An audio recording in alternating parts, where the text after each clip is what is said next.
Welcome all. നമ്മൾ റൈനിയനെ കുറിച്ച് പഠിച്ചു അല്ലേ? റൈനിയയുടെ പോർഷൻ കഴിഞ്ഞു. അടുത്തതെന്ന് പറഞ്ഞാൽ ലെപ്പിഡോ ഡെൻഡ്രോൺ ആണ്. ലെപ്പിഡോ ഡെൻഡ്രോൺ എന്ന് പറയുന്നത് ഈ ഒരു പിക്ചറിൽ കാണുന്ന പോലെയാണ് ഉണ്ടായിരിക്കാം. എക്സ്റ്റിങ്ക്റ്റ് ആയിപ്പോയ ഒരു സ്പീഷീസാണ്. നമ്മൾ അതിനെക്കുറിച്ചാണല്ലോ പാലിയോബോട്ടണിയിൽ പഠിക്കുന്നത്. ഇനി അതിൻ്റെ പൊസിഷൻ എങ്ങനെയാണെന്ന് നോക്കിയിട്ടുണ്ടെങ്കിൽ sub division Lycopsida, order Lepidodendrales, family Lepidodendraceae. Okay, sub division Lycopsida, order Lepidodendrales, family Lepidodendraceae. ഇങ്ങനെയാണ് അതിൻ്റെ ക്ലാസിഫിക്കേഷൻ വരുന്നത്. ഇനി ആ ഒരു പ്ലാന്റിൻ്റെ കൂടുതൽ ക്യാരക്ടേഴ്സ് നമുക്ക് നോക്കാം.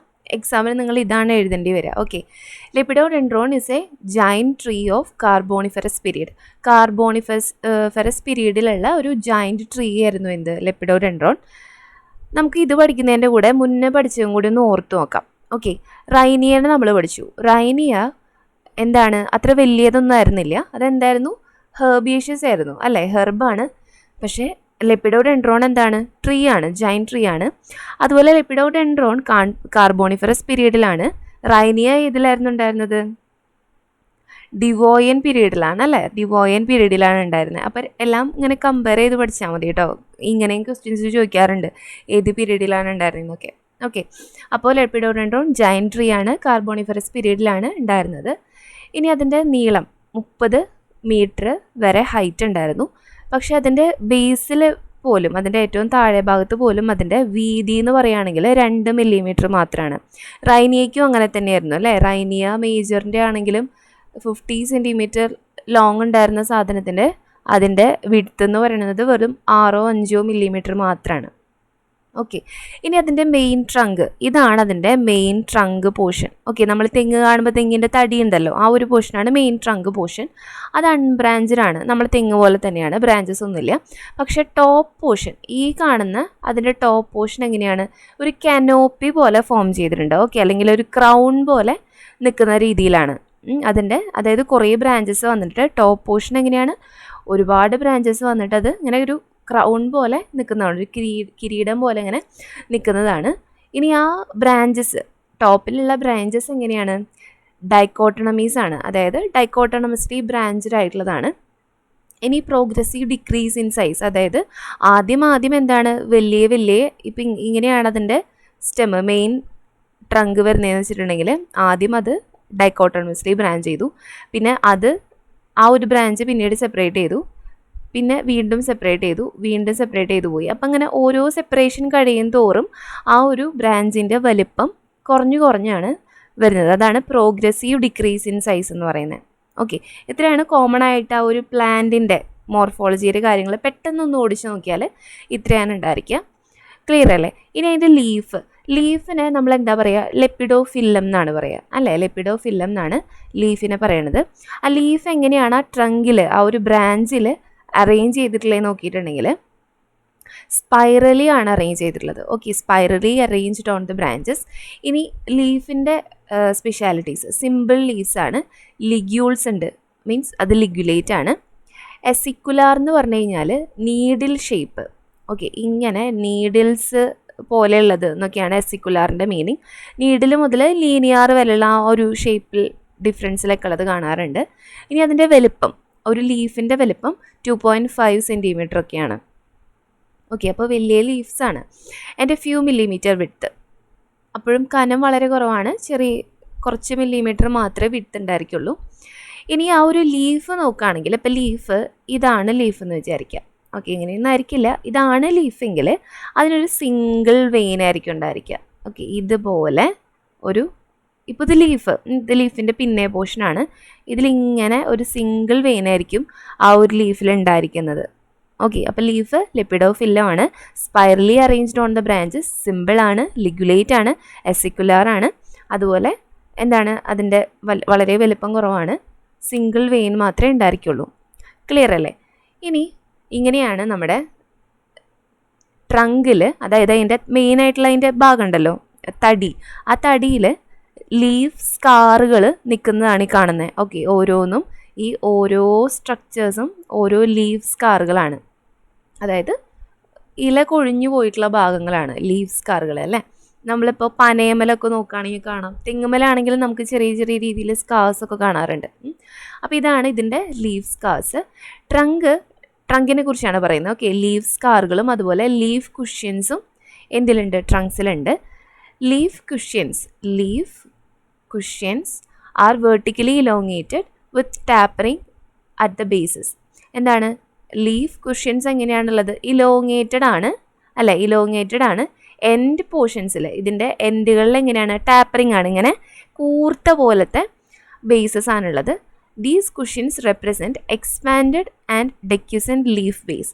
ഈ ലീഫ് കുഷ്യൻസ് ഒക്കെ എന്തിനാണ് റെപ്രസെൻറ്റ് ചെയ്യുന്നത്? എക്സ്പാൻഡ് ചെയ്തിട്ടുള്ള ഡെക്യുസൻ്റ് ആയിട്ടുള്ള ലീഫുകളെയാണ്, അല്ലെങ്കിൽ ആ ലീഫ് ബേസിനെയാണ് റെപ്രസെൻറ്റ് ചെയ്യുന്നത്. Leaf scar is present above the middle line of the leaf cushion. അത് നോക്കണമെങ്കിൽ നമ്മളതിൻ്റെ ഒരു പിക്ചർ നോക്കണം. ലീഫ് സ്കാർ എവിടെയാണ് കാണുന്നതെന്നാണ്. ഈ ഒരു ഇത് നോക്കട്ടോ, അതൊരു സിംഗിൾ ലീഫ് സ്കാറാണ്, ഒരു ലീഫിൻ്റെ ഒരു പോർഷനാണ്. ഈ ടോട്ടൽ ഈ കാണുന്നവരുണ്ടല്ലേ, ഇപ്പം നമ്മൾ 2 ബേസസും ടാപ്പറിങ് എൻഡ്സ് ആണെന്ന് പറഞ്ഞില്ലേ, ഇതാണ് ഈ ഒരു ടോട്ടൽ സ്ട്രക്ചറാണ് ലീഫ് കുഷ്യൻ. ഓക്കെ, ഇതാണ് ലീഫ് കുഷ്യൻ എന്ന് പറയുന്നത്. ഈ ലീഫ് കുഷ്യനിൽ ഈ ഒരു ട്രയാങ്കിള്, ഈ കളർ കാണുന്നുണ്ടോ നിങ്ങൾക്ക്? കളറൊന്ന് മാറ്റി പിടിക്കാം. ഓക്കെ, ഈ ഒരു ട്രയാങ്കിള് പോലുള്ള ഈ പോർഷനാണ് ലീഫ് സ്കാർ എന്ന് പറയുന്നത്. ഓക്കെ, ആ ഒരു ഈ ഒരു മൊത്തം സ്ട്രക്ചർ ലീഫ് കുഷ്യനാണ്, ഒരു ലീഫ് കുഷ്യനാണ്. അതിൻ്റെ അകത്തുള്ള ഈ ഒരു ട്രയാങ്കിളാണ് ഇതിൻ്റെ ലീഫ് സ്കാർ എന്ന് പറയുന്നത്. ഓക്കെ, അതാണ് ലീഫ് സ്കാർ. ഇനി ഇതിനെക്കുറിച്ചാണ് പറയുന്നത്. ഓക്കെ, ആ ഒരു ലീഫ് കുഷ്യൻ, ആ ലീഫ് സ്കാറിൻ്റെ സ്ട്രക്ചേഴ്സിനെ കുറിച്ചാണ് ഈ പറയണേ. Leaf scar is present above the middle line of the leaf cushion. Leaf കുഷ്യൻ്റെ, അതായത് ഈ ഒരു ലീഫ് കുഷ്യൻ്റെ മിഡിലായിട്ട് അല്ലേ, മിഡിൽ പോർഷനാണിത്, മിഡിലായിട്ടാണ് ലീഫ് സ്കാർ കാണുന്നത്. ഇനിയോ, in the leaf scars the bundle scar mark is flanked by 2 parichnos strands. Parichnos strands എന്ന് പറഞ്ഞിട്ടുണ്ടെങ്കിലേ പാരൻകൈമാറ്റസ് സെൽസ് കൊണ്ടുള്ള ഇങ്ങനെ കുറേ പാരൻകൈമാറ്റസ് സെൽസ് ഇങ്ങനെ നീണ്ടിരിക്കാമെന്ന് വിചാരിക്കുക. അതായത് പാരൻകൈമാറ്റസ് സെൽസിൻ്റെ സ്ട്രാൻഡുകളെയാണ് നമ്മൾ പാരിഷ്യസ് സ്ട്രാൻഡ്സ് എന്ന് പറയാം. ഓക്കെ, അങ്ങനെയുള്ള അതാണ് ഈ സ്ട്രാൻഡുകൾ. ഈ കാണുന്നതാണ്, ഈ ഡാർക്കൻ ചെയ്ത് കാണുന്നതാണ് ആ സ്ട്രാൻഡുകൾ.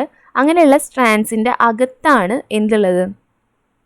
നമ്മുടെ ലീഫ് സ്കാറിൻ്റെ ബണ്ടിൽ സ്കാറുകൾ കാണുന്നത്. ബണ്ടിൽ സ്കാർസ് എന്ന് പറഞ്ഞാൽ ഒരു ലീഫിന് എന്താണ് നമ്മുടെ സൈലും ഫ്ലോയും ആ പോർഷൻസ് ഒക്കെ ഉണ്ടാവില്ലേ, അതിൻ്റെ ഭാഗമാണ് ഈ ബണ്ടിൽ സ്കാർ എന്ന് പറയുന്നത്. ഓക്കെ, അപ്പോൾ ബണ്ടിൽ സ്കാർ ഉള്ളത് എവിടെയാണ്? ഈ പാരൻകൈമാറ്റസ് ആയിട്ടുള്ള സെൽസ് കൊണ്ടുള്ള ആ ഒരു സ്ട്രാൻഡിൻ്റെ അകത്താണ് ബണ്ടിൽ സ്കാറുകൾ കാണുന്നത്. ഓക്കെ, ഇനി in some species 2 large additional scars are also present at the lower level. എന്താണ് ഇനി ചില വലിയ സ്പീഷീസിൽ, അതായത് നമ്മുടെ ലെപ്പിഡോഡെൻഡ്രോണിൻ്റെ തന്നെ കുറേ സ്പീഷീസ് ഉണ്ട് അല്ലേ. ലെപ്പിഡോഡെൻഡ്രോൺ എന്ന് പറയുന്നത് ഒരു ജീനസ് ആണ്. ആ ജീനസിൽ പെടുന്ന അതിൽ വലിയ സ്പീഷീസ് ഉണ്ടാവും, വലിപ്പം കൂടുതലുണ്ടാവും, വലിപ്പം കുറവുള്ള സ്പീഷീസ് ഉണ്ടാവും. അങ്ങനെ വലിപ്പം കൂടുതലുള്ള ഒരു സ്പീഷീസിൽ, അങ്ങനത്തെ സ്പീഷീസ് നോക്കുകയാണെങ്കിൽ അവരുടെ ബണ്ടിൽ സ്കാറുകളുടെ താഴെ, ഇതാണ് ബണ്ടിൽ സ്കാർ. ആ ബണ്ടിൽ സ്കാറിൻ്റെ താഴെ ഭാഗത്തായിട്ട് വേറെ 2 സ്കാറുകളും കൂടി കാണാറുണ്ട്, വേറെ 2 ഭാഗങ്ങളും കൂടി കാണാറുണ്ട്. ഓക്കെ, പിന്നെ they are formed by the shrinkage of loosely arranged parenchyma. ആ പുതിയ ഇപ്പോൾ ലാർജായിട്ട് 2 എണ്ണം വേറെ ചെറുത് കാണുമെന്ന് പറഞ്ഞല്ലോ അടിയിൽ, ഈ ബണ്ടിൽ സ്കാറിൻ്റെ താഴത്ത്. എന്ത് ഷ്രിങ്ക് ചെയ്തിട്ടുണ്ടായിട്ടുള്ളതാണ്? ലൂസ്ലി അറേഞ്ച് ചെയ്തിട്ടുള്ള പാരൻകൈമാറ്റസ് സെൽസിൻ്റെ സ്കാറുകളാണ് മറ്റേ ബാക്കിയുള്ള 2 ലീഫ് സ്കാർസ് എന്ന് പറയുന്നത്. ഓക്കെ, അപ്പോൾ എന്താണ് ലീഫിൻ്റെ കാര്യം, എന്താണ് ട്രങ്കിൻ്റെ കാര്യം എന്ന് മനസ്സിലായില്ലേ? ട്രങ്കും എന്തുണ്ട്? ലീഫ് സ്കാറുകളും ലീഫ് കുഷ്യൻസും ഉണ്ട്. ഈ ലീഫ് കുഷ്യൻസിൻ്റെ ഏകദേശം മിഡിൽ പോർഷനിലായിട്ടാണ് ലീഫ് സ്കാർ കാണുന്നത്. അതുപോലെ ലീഫ് സ്കാറിൻ്റെ അകത്താണ് ബണ്ടിൽ സ്കാറുകൾ ഉള്ളത്. ബണ്ടിൽ സ്കാറുകൾ